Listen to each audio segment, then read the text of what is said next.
Shame on them. Ministre Netanyahou. Iran Israel जंग में अचानक एक नाटकीय मोड़ आ गया है।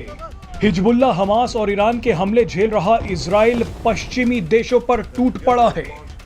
7 अक्टूबर को इजराइल पर हमास के हमले का 1 साल पूरा हो रहा है, मगर उससे पहले ही अब इजराइल फ्रांस से भिड़ गया है। फ्रांस ने एक बड़ा ऐलान करते हुए इजराइल को हथियारों की सप्लाई बंद कर दी है, तो वहीं इजरायली प्रधानमंत्री बेंजामिन नेतन्याहू ने सरेआम कहा है कि इन्हें शर्म आनी चाहिए। गुस्से में इजराइल ने लेबनान में फ्रांस की एक गैस कंपनी को भी उड़ा दिया है। किसी को समझ नहीं आ रहा कि युद्ध में ये क्या चल रहा है। इजराइल गुस्से में बेकाबू हो चुका है। जो देश भी इजराइल के खिलाफ बोल रहा है, इजराइल उसे ठोक रहा है। दरअसल ताजा मामले में फ्रांस के राष्ट्रपति इमैनुअल मैक्रों ने इजराइल को गाजा युद्ध के लिए हथियार देने से मना कर दिया है।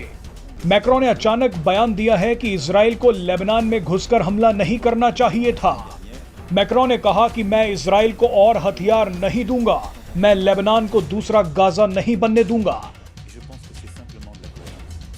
मजे की बात देखिए कि फ्रांस इजराइल का मुख्य हथियार सप्लायर है ही नहीं, इसके बावजूद फ्रांस ने ऐसा बयान दे दिया है।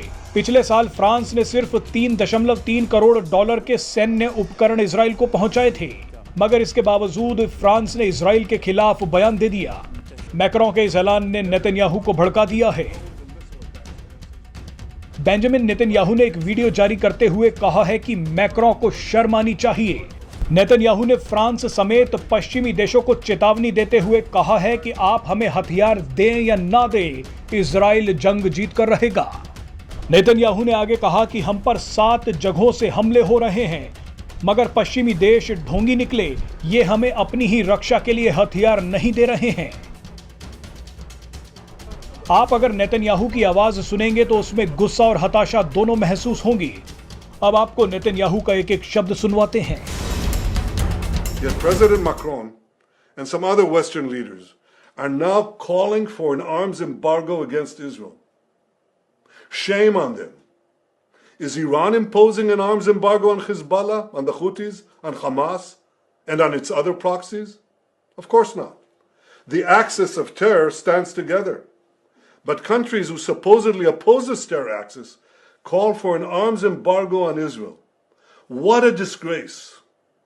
Well, let me tell you this. Israel will win with or without their support. But their shame will continue long after the war is won.